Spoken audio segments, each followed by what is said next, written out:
Good morning. Today is November 9, 2016.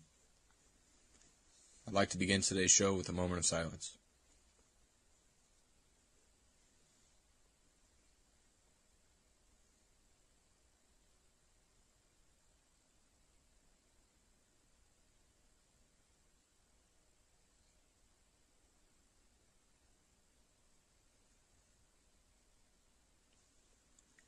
Thank you for listening to Map Facts, Environmental Impact Hour.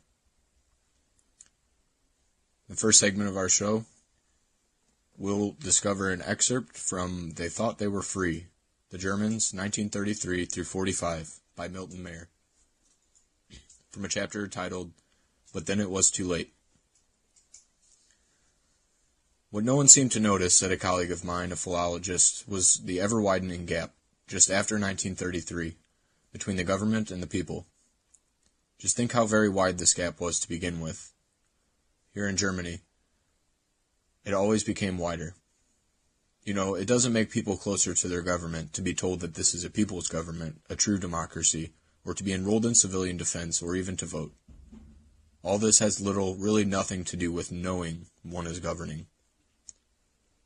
What happened here was the gradual habituation of the people, little by little, to being governed by surprise, to receiving decisions deliberated in secret, to believing the situation was so complicated that the government had to act on information which the people could not understand, or so dangerous that, even if the people could not understand it, it could not be released because of national security. And their sense of identification with Hitler, their trust in him, made it easier to widen this gap, and reassured those who would otherwise have worried about it. This separation of government from people, this widening of the gap, took place so gradually and so insensibly, each step disguised, perhaps not even intentionally, as a temporary emergency measure, or associated with true patriotic allegiance, or with real social purposes.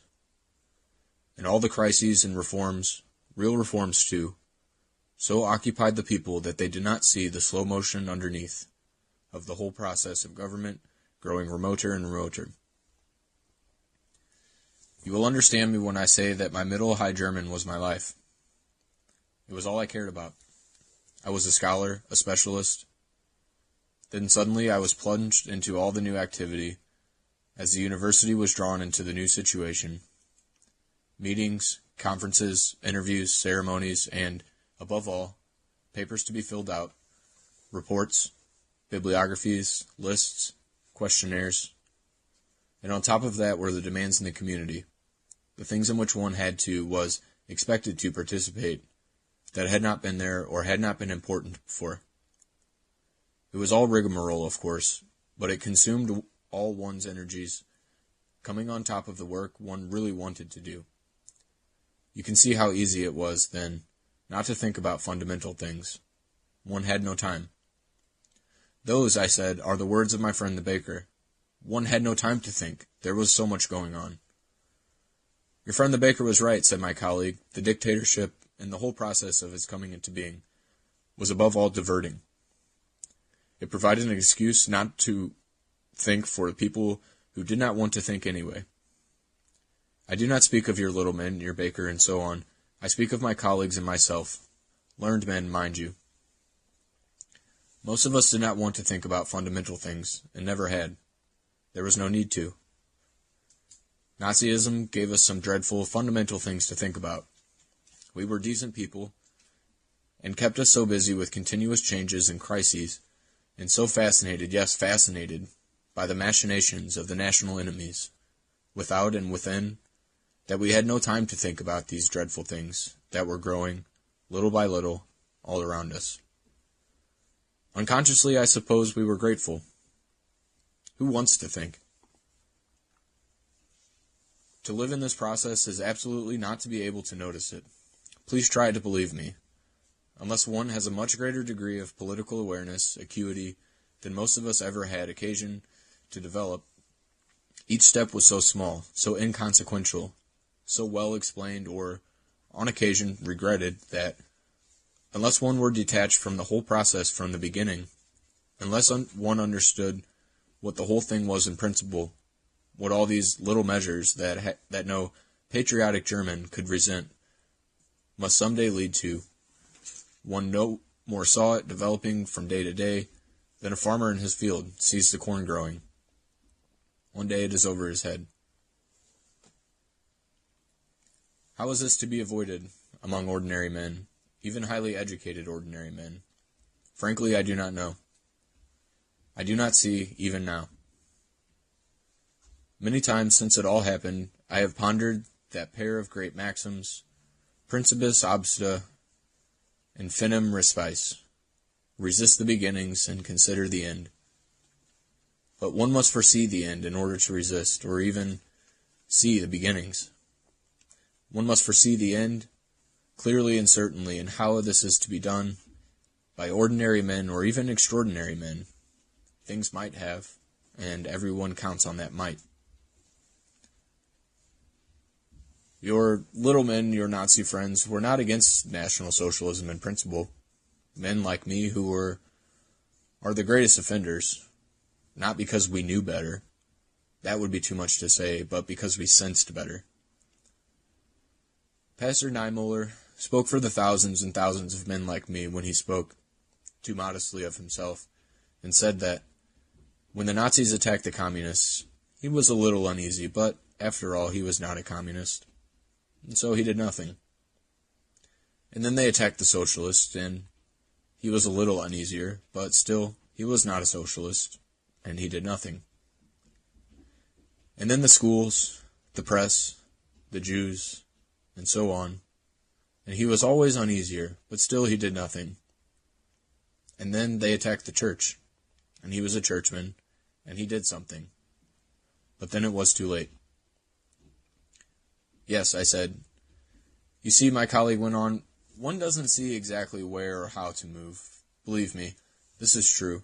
Each act, each occasion is worse than the last, but only a little worse. You wait for the next and the next.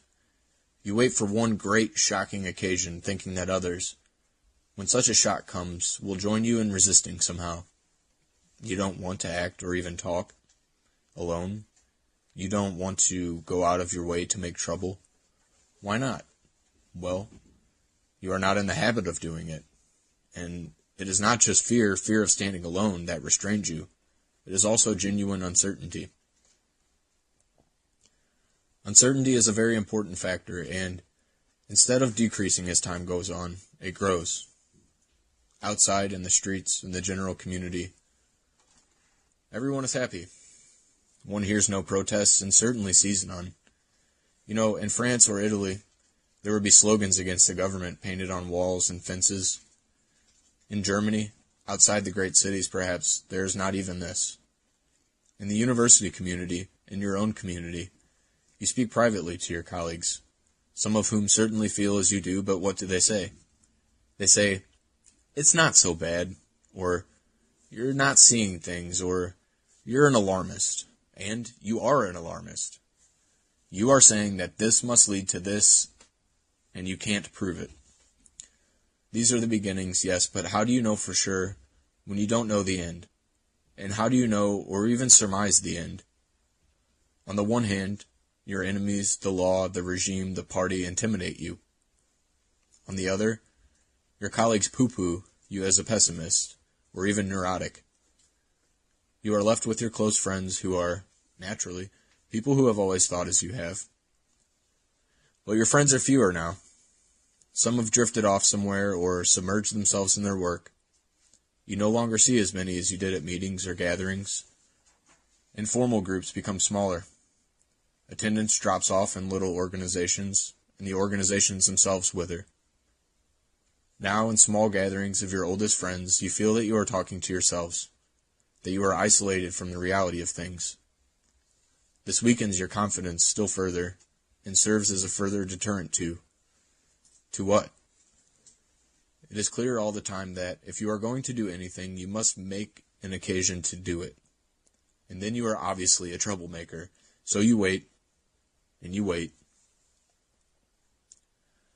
But the one great shocking occasion when tens or hundreds or thousands will join you never comes. That's the difficulty. If the last and the worst act of the whole regime had come immediately after the first and the smallest, thousands, yes, millions would have been sufficiently shocked if, let us say, the gassing of the Jews in 43 had come immediately after the German firm stickers on the windows of non-Jewish shops in 33. But of course, this isn't the way it happens. In between come all the hundreds of little steps, some of them imperceptible, each of them preparing you not to be shocked by the next. Step C is not so much worse than Step B, and if you do not make a stand at Step B, then why should you at Step C, and so on to D. And one day, too late, your principles, if you are ever sensible of them, all rush in upon you. The burden of self-deception has grown too heavy.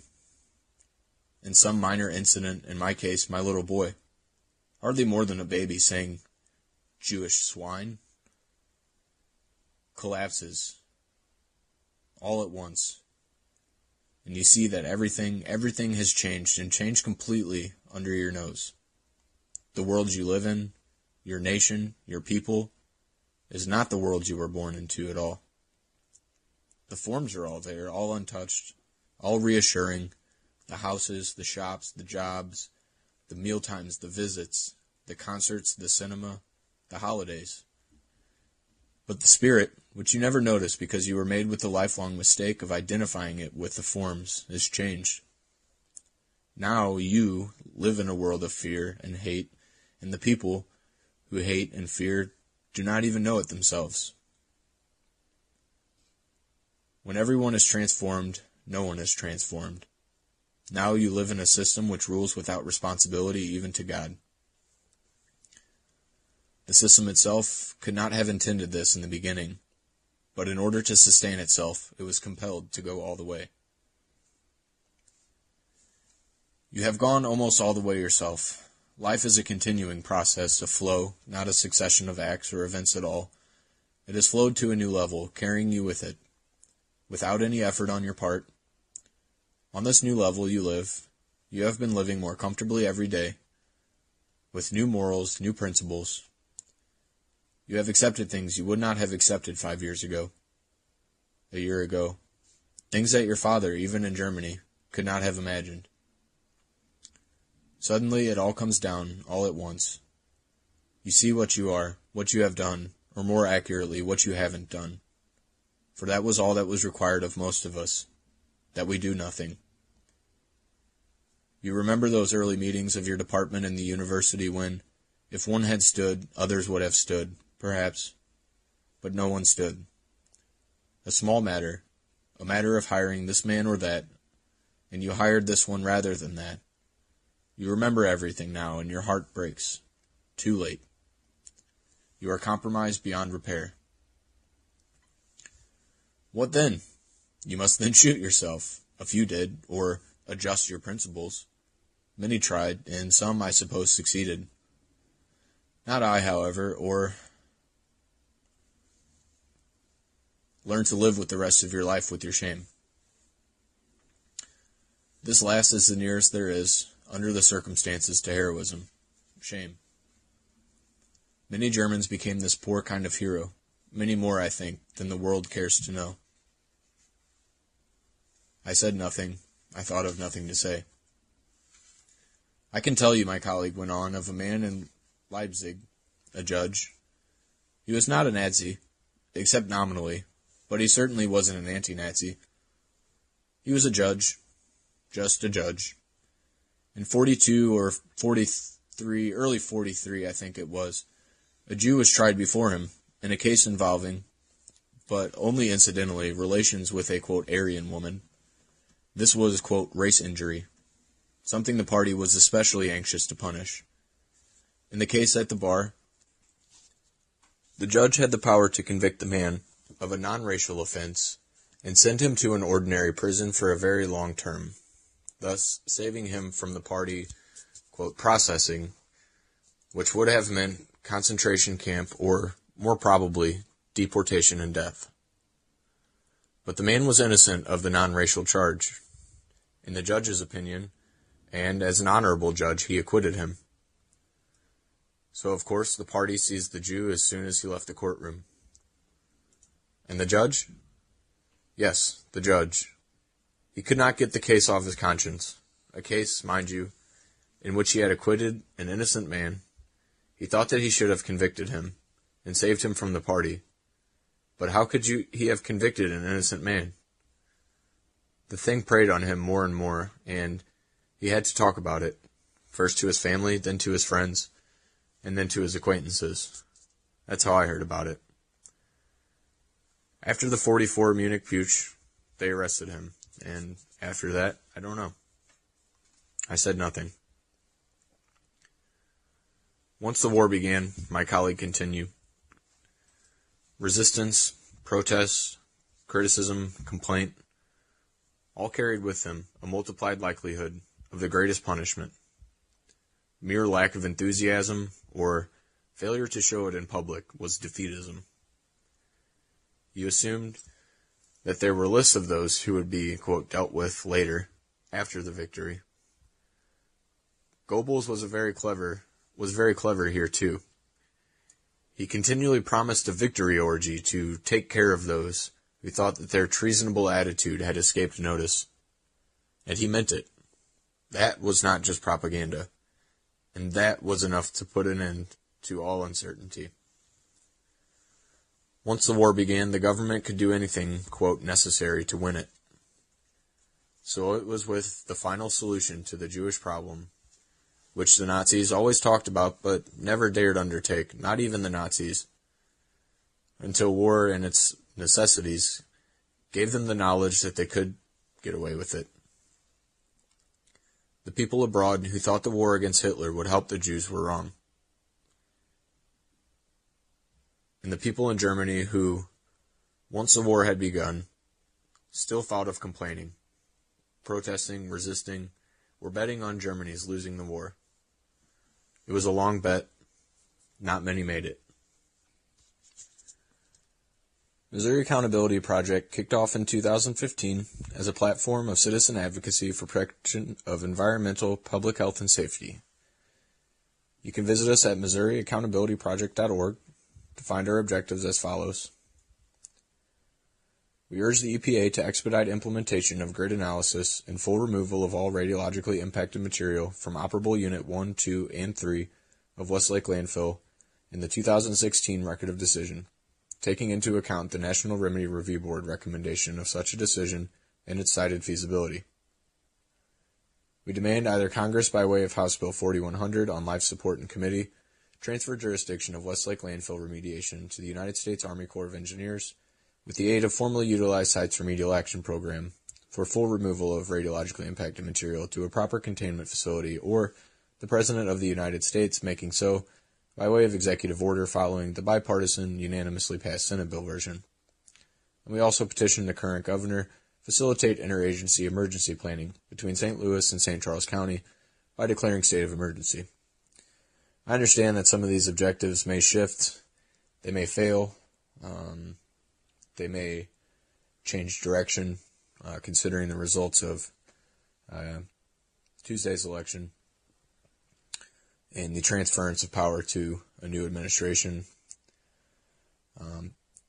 That in mind, Missouri Accountability Project will, over the next few months, reach out to all of the elected officials in our state and in our area to ask them to sign on to some of our objectives and to ask what they plan to do to address these issues.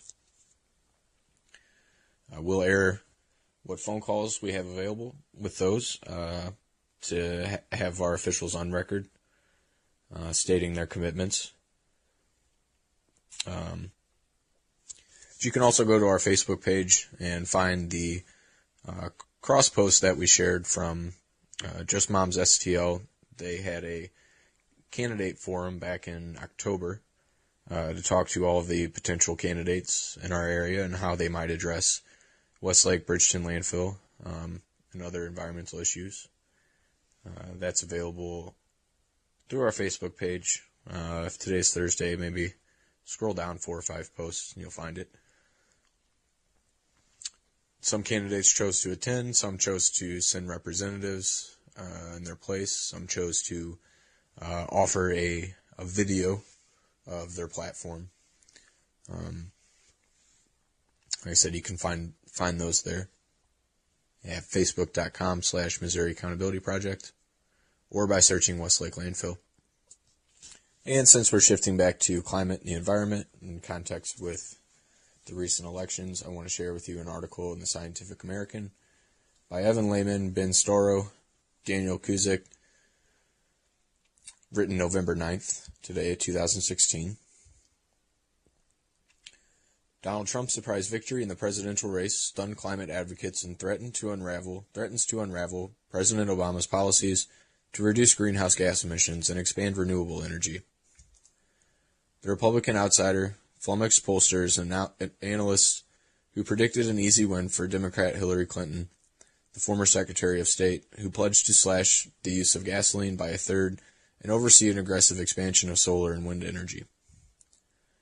Trump, speaking to his supporters in New York City minutes before 3 a.m. Eastern Time, promised to, quote, bind the wounds of division caused by the deeply negative race when he becomes the 45th President of the United States in January. I pledge to every citizen that I will be a president to all Americans, Trump said. Clinton conceded the race in a phone call with Trump, but did not address the disappointed supporters gathered in New York City. Go home, John Podesta, her campaign chairman, told the crowd at 2 a.m. Trump's success suggests that the United States' commitment to a global climate agreement, which Obama signed in September, could be terminated. Trump advisors have in recent weeks been collecting options for taking those steps, perhaps on his first day in office. One idea involves submitting the agreement to the Senate for a vote, and that scenario might seem more attractive in the aftermath, since Republicans easily defended their control of that chamber. Another scenario could involve Trump erasing the nation's signature on the agreement. That's the fastest option, according to a source close to the campaign. If he wants to focus on the Paris Agreement on his first day, it's just a simple executive order to remove the signature, the source said. Trump has also pledged to repeal the Clean Power Plan, Obama's landmark regulation to cut carbon dioxide emissions in the electricity sector 32% over the next 13 years. The path toward ending that rule is less clear, but supporters anticipate that it will happen. They're also looking forward to Trump short-circuiting potential regulations, restricting methane emissions at natural gas facilities, and likely future rules on oil refineries and industrial facilities. Quote, Donald Trump has consistently said he wants to repeal the Clean Power Plan, said Chrissy Harbin, Director of Federal Affairs with Americans for Prosperity. I think he'd have a different approach on the regulatory space. Observers struggled to describe the likely redirection of the nation on the world stage under Trump. The United States played a key role in finalizing the Paris Agreement by, in part, striking a deal with China to limit its greenhouse gas emissions. A sudden reversal is now being anticipated in diplomatic circles. I think there's going to be a profound shock that our country, which has done so much to address the problem, has now turned its back on that, said Adam Rome, an environmental historian with the University at Buffalo. I think around the world that's going to send shockwaves, he added. Environmentalists reacted with disbelief to the upset victory of a candidate who rejects a scientific foundation for man-made climate change. Trump has called global warming a, quote, hoax, and described it as, quote, bullshit. His official position is that humans don't affect the climate. Greg Small, CEO of Climate Solutions, a nonprofit based in Washington State, said Trump will be, quote, devastating to efforts to limit temperature increases worldwide. There is no way to overstate the disaster this is for the world, Small said. It's honestly hard not to break down in tears at what this means for our planet. Other environmentalists felt whiplash.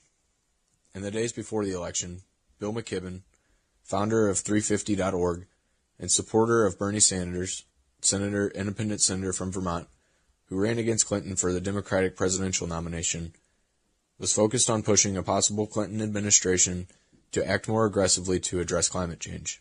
Now that would be a luxury. I think it does enormous damage to the national and global effort to slow down the planet's runaway heating, McKibben said in an email about Trump's victory. Asked if he worries about whether Trump's victory could send a signal to other Republican candidates that rejecting climate science is electorally tolerable, McKibben said, "Sure." Others might be wondering that too. Clinton and her surrogates consistently pointed to Trump's comments about climate change as evidence that he's a, quote, denier. It was a key strategy to turn out voters who are younger, women, and minorities. Climate pollsters might also be searching for answers. Research shows that registered voters are 3 times more likely to vote for a generic candidate who supports action to address global warming compared to one who doesn't. Faced with that decision in the real world, voters went the other way.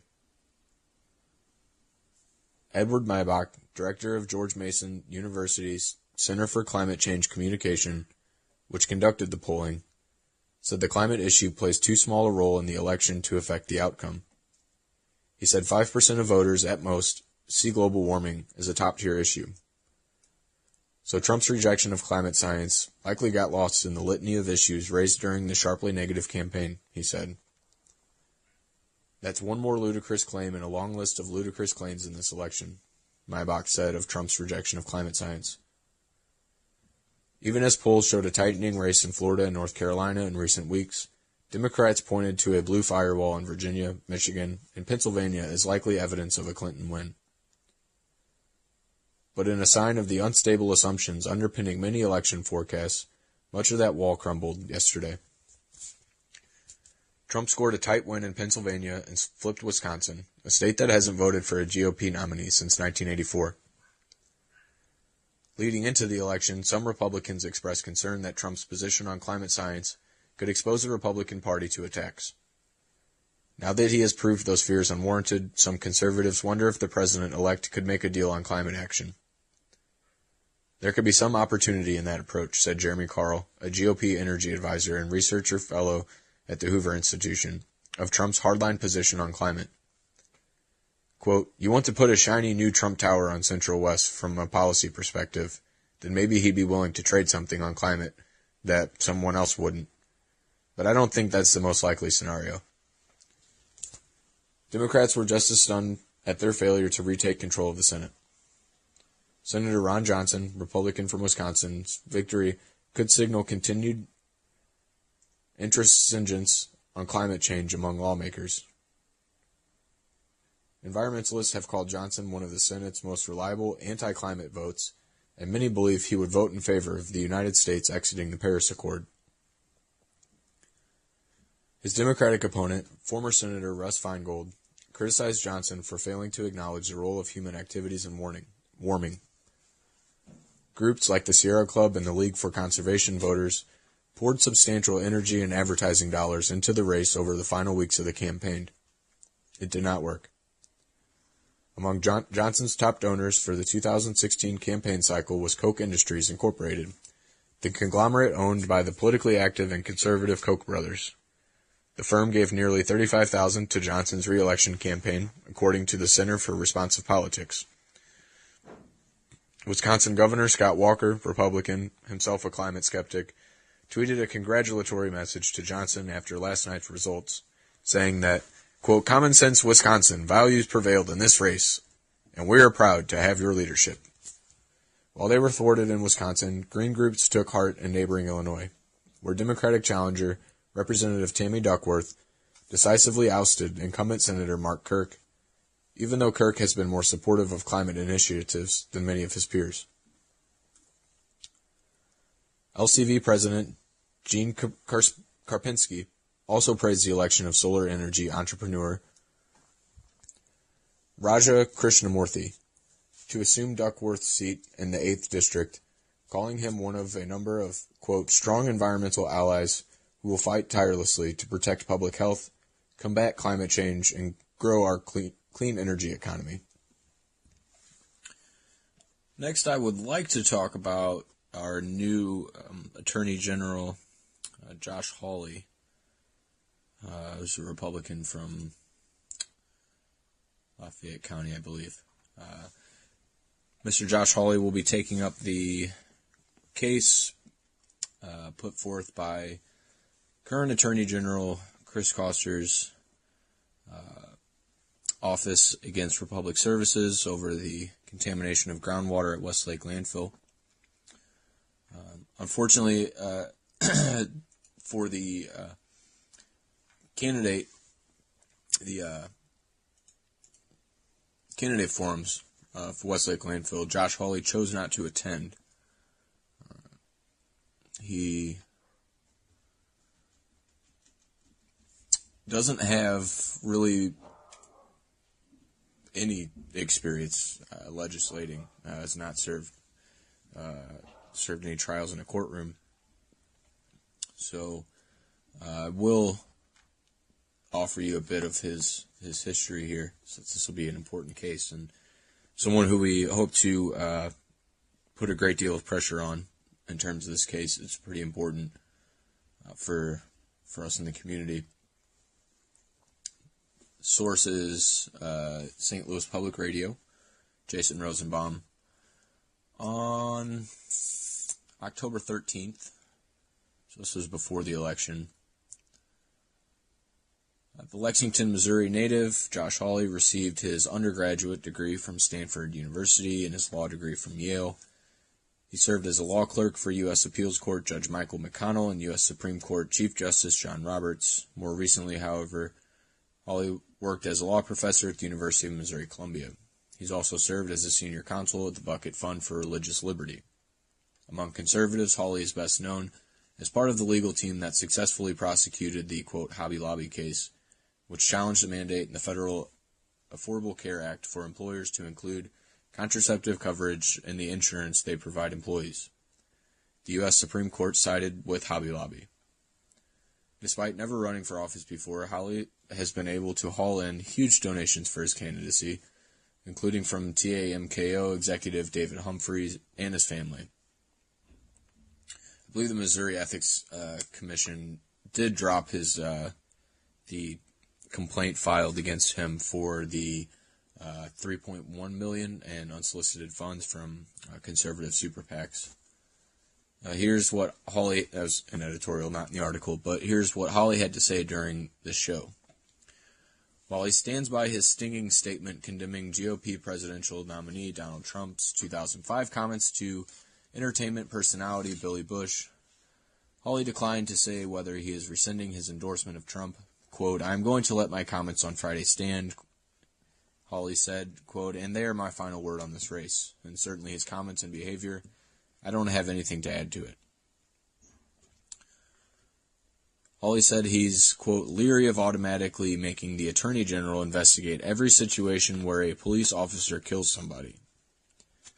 That proposal was one of the first recommendations in the Ferguson Commission report, but has been opposed by both Republicans and Democrats. Quote, "I'm very nervous about any situation, any statutory change that would move that authority away from the prosecuting attorneys and therefore the people and centralize it in Jefferson City." Hawley doesn't believe the fact that Hensley has served as an elected prosecutor is a good reason to vote for her. Irrelevant now, I suppose. Prosecuting crime is absolutely hugely important, and that's why we elect our prosecuting attorneys. It is not really what the Attorney General's office does. She does not have the background that is relevant to running the Attorney General's office, which is in federal courts, constitutional law, complex civil litigation, nor does she have inclination to fight the fights that needs to be fought in order to protect Missourians. I would argue that Josh Hawley does not have the inclination to fight the fight against Republic Services for environmental contamination that would protect Missourians and their natural resources. Again, he declined to attend the candidate forum. Josh Hawley also declined all of my requests for interviews and comments and interviewing all of the potential Attorney General candidates prior to the election to publish with an update on our petition to the governor, which we couldn't get past the Democratic governor, so would count it dead against Eric Greitens, who is our new Republican governor. Finally, in the article, it adds that when asked if he would swear off running for any other office besides Attorney General if he wins, Hawley said, quote, "I am running to be Attorney General of Missouri, and that is the job that I want to do. That is the job that I have my sights set on. I'm not running to get this job in order to do this or that or the other thing." I'm assuming that was in the context of governor. A lot of candidates go from from Attorney General to governor. So we'll see in a few years. Also worth noting, our new governor, Eric Greitens, did not attend the Westlake candidate forum. So none of these candidates in key spots are really accountable to any such goals in cleaning up the contamination at Westlake or mitigating the subsurface smoldering exothermic reaction, the fire there. We do not have any odor data to report from the Department of Natural Resources for November. However, the last report from the Department of Health and Senior Services, follow-up review of air monitoring data from Bridgeton landfill area from October 27th to the 31st.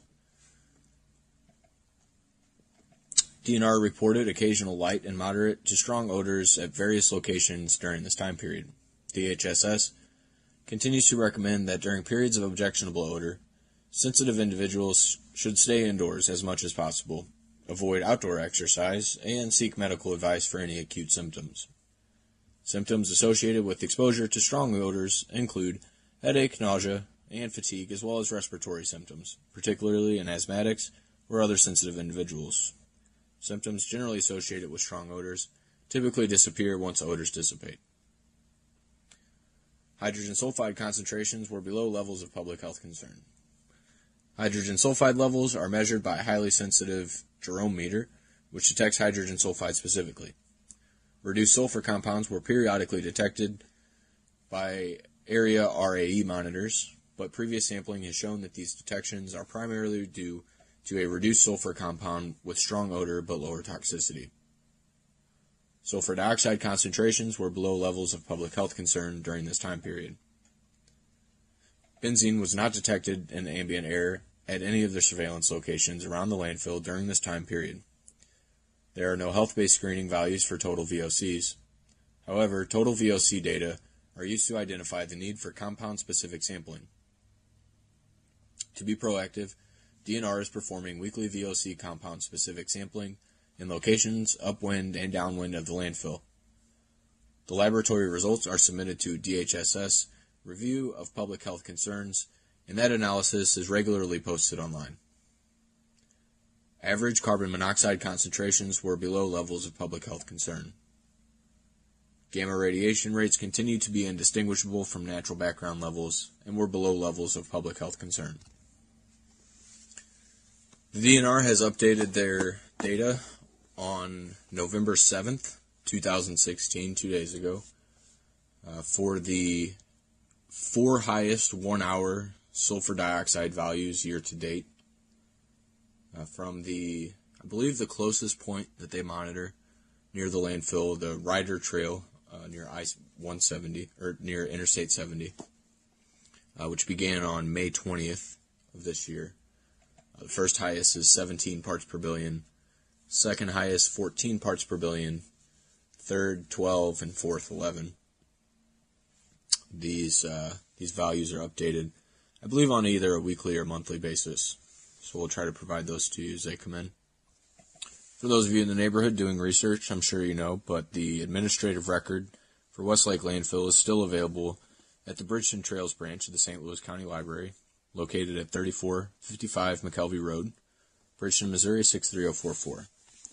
Their hours are Monday through Thursday, 9 a.m. to 9 p.m., Friday and Saturday, 9 a.m. to 5 p.m., and Sunday from 1 to 5 p.m.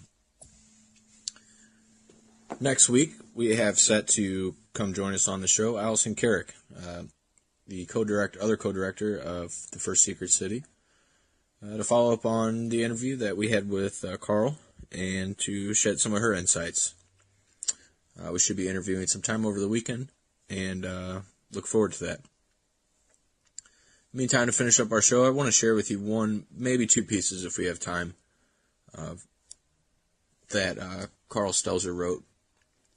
that I believe kind of wraps up some of the themes of today's show, and also talks about some of the history of Bridgeton and Westlake landfill and how these situations came about.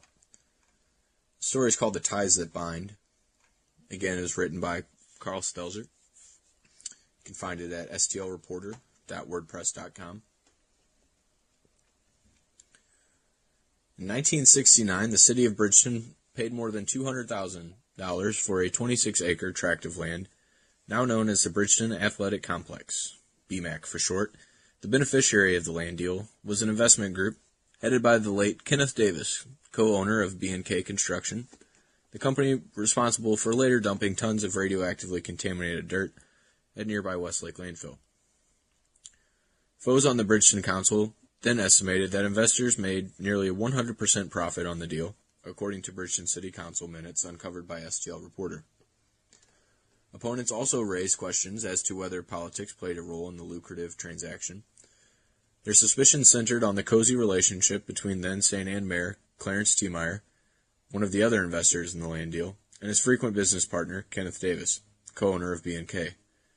T. Meyer was then considered the most powerful municipal leader in North St. Louis County. The Bridgeton land deal transpired during the scandal-ridden mayoral administration of Earl Davis, no known relation to Kenneth Davis. Mayor Davis was indicted in 1969 by the St. Louis County prosecutor for bribing a land developer in a separate scheme. He was acquitted of that charge. The BMAC ball fields became a point of controversy again last year when a group of community activists charged that soil samples indicated the presence of lead-210, a radioactive isotope at the site. Other activists announced their findings in May 2014. Then Bridgeton Mayor Conrad Bowers and EPA officials dismissed the evidence as unscientific and assured the public that the athletic fields were safe for use. Subsequent testing by the EPA confirmed the presence of radiation above background levels at the site, but not exceeding the agency's standard of remediation. Activists countered by disputing the EPA's methods and protocols. Despite the recent attention, the history of the property has been largely ignored. B&K Construction of St. Ann, Missouri dumped the radioactively contaminated materials at the landfill in North St. Louis County in 1973 while working under contract for the Cotter Corp. Of Colorado. Robert and Kenneth Davis, two brothers, formed B&K in 1954. During the long tenure of St. Ann Mayor Clarence T. Meyer, the company maintained a profitable relationship with the city, receiving a raft of contracts for street repairs. In return, Kenneth Davis helped raise money for the mayor and his political allies. T. Meyer and Davis had other close ties too, including sitting on the board of directors of Cherry Hills Country Club and Colonial Bank. The same bank will later be revealed to be the depository of Bridgeton Park Department funds, even though it paid below average interest rates on the money. A report issued by the Atomic Energy Commission in 1970 indicated that B&K employed off-duty police officers to guard the facility, which raises questions as to the possible complicity of local law enforcement in the illegal dumping, which has never been thoroughly investigated. T. Meyer was a political ally of the late Representative Robert Young, who maintained an office in the same strip mall as B&K's headquarters on Cypress Road. Young, a Democrat and member of the politically powerful Steamfitters Union, served in the state legislature before becoming a U.S. congressman. In the early 1970s, press accounts revealed that Irene Young, the congressman's wife, received payments from the city of St. Ann for acting as an insurance agent for the city. During this period, Young's union, Local 562, held sway over politics in North St. Louis County, while its leadership was known to have ties to organized crime. So here we have a better idea of some of the players at work here, and to introduce one more, I will share one last story with you from stlreporter.wordpress.com by Carl Stelzer, entitled Devil on the Rock Road. The EPA website dedicated to the radioactively contaminated Westlake landfill in Bridgeton offers a vague description of the Superfund site, describing it as approximately 200 acres. In that sense, The boundaries of the site are as uncertain as the exact location of the nuclear waste itself. On one hand, the uncertainty is due to the failure of the federal regulatory agency to pinpoint the hotspots. This failure comes despite 40 years of oversight. But there is equal ambiguity related to the history of the impacted properties themselves and their current ownership status. It is a mystery that the EPA and others, including the St. Louis Archdiocese, don't seem to want to talk about. As usual, the devil is in the details, and in this case, the details involve the Catholic Church. St. Louis County land records indicate that the main road leading into the site, as well as more than 20 acres in its interior, are still owned by the Westlake Quarry and Material Company. The church took over quarry operations after the business was bequeathed to it decades ago. Quarry operations ceased years ago, but the corporation itself remains active, and charities tied to the church own the company. St. Louis County real estate records indicate the Westlake Quarry and Material Company is the owner of land inside the EPA Westlake Superfund site in Bridgeton. The quarry company is owned by the St. Louis Archdiocese, but the tax bill is sent to a post office box in Phoenix. In short, the church, in this case, holds the keys not to heaven, but a radioactive waste dump, according to county records. But this is where it gets murkier. Tax records reveal that the tax bill is not sent to the Archdiocese or any other identifiable church entity. Instead, the tax bill is sent to an anonymous P.O. box in Phoenix, the headquarters city of the site owner, Republic Services, a responsible party for the EPA cleanup. Since acquiring the property more than a decade ago, Republic has closed other operations, but continues to use the site as a transfer station. The corporate registration report filed earlier this year with the Missouri Secretary of State's office shows the president of Westlake Quarry as William Whitaker, a retired mining engineer who lives in O'Fallon, Missouri. Attorney Bernard C. Huger is listed as the secretary of the corporation. The same two individuals are now the sole members of its board of directors. Both men say they have represent the church's interests in the company.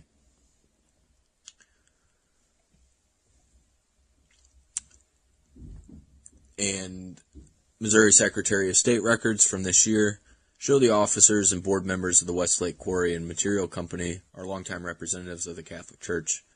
Provides a document with the source for that.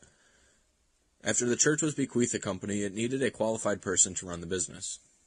They found me 1,200 feet underground, says Whitaker, who previously supervised a lead mine near Viburnum, Missouri. When he took over, the Westlake Quarry was one of a number of holdings owned by the company.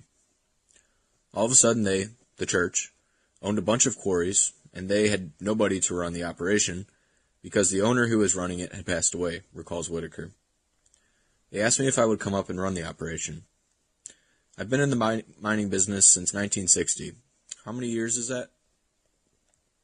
When informed that the company was still on the St. Louis County property tax rolls, Huger expressed surprise and attributed it to governmental error. I think we sold all that, and they don't have the records right. I don't know, but that's a long time ago. I think it's all long since been sold. But a clerk for the St. Louis County Record of Deeds office told the STL reporter that property tax recipients were based on information contained in the property deed, and the quarry company's name appears on the tax bill. The quarry is not operating, but we keep it open just in case anything would come up from time to time, Huger says. There might be some workman's comp case come up. Someone might make a claim that was an employee. We had one of those a couple of years ago. We just kept it open, but it's not really active. It's not doing any active business. Let's put it that way. The current shareholders, quote, are several Catholic institutions, says Huger. He estimates that the business has been dormant for 20 years. I don't know the exact date, but it's been a very long time, he says. At the time the previous owners willed the business to the church, it was a thriving concern.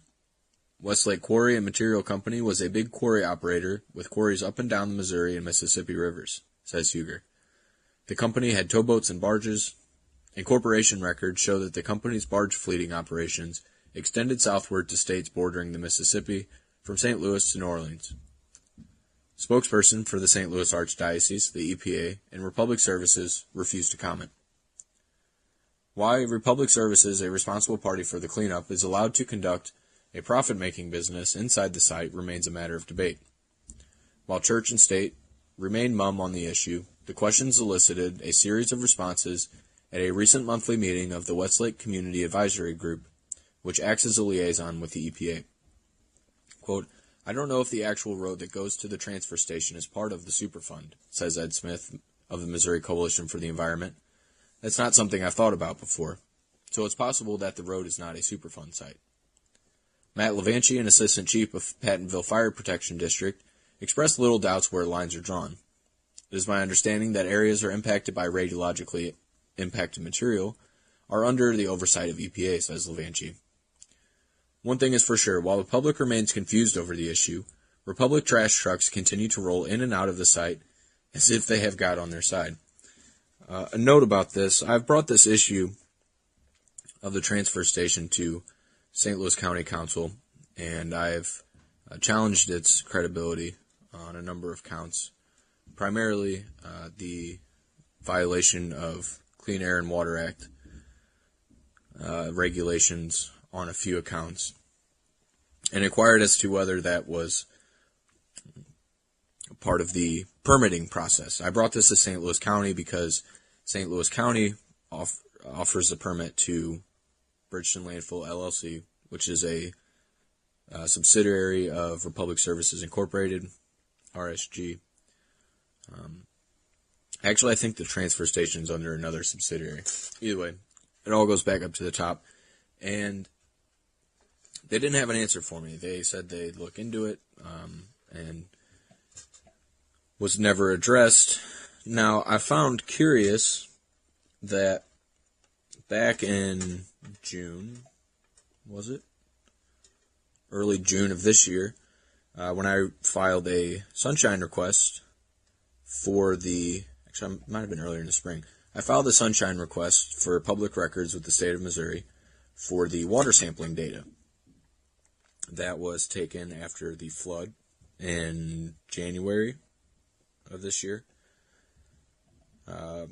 Samples were taken by the state at certain overflow points. Landfill and parts were flooded. So water quality samples were taken off-site and near the Missouri River. I asked for the sample results from those samples, as well as the water quality reports from Missouri American Water at the upstream water plant near St. Stanislaus.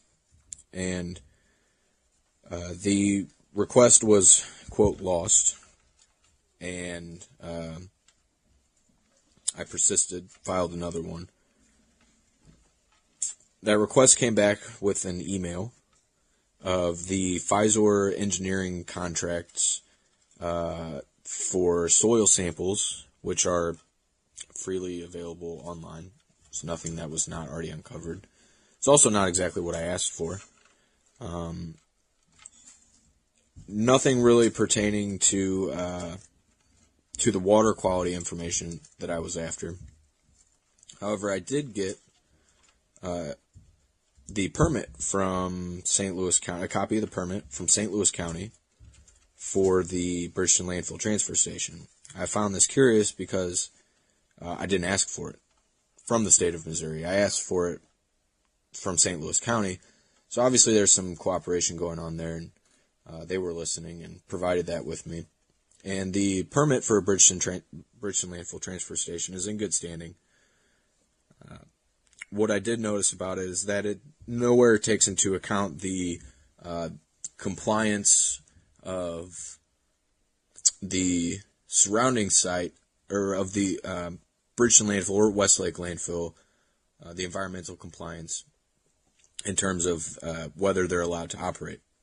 So my assumption is that because it's technically a separate legal entity, even though it's a subsidiary of the same company, that they're considered an island of their own.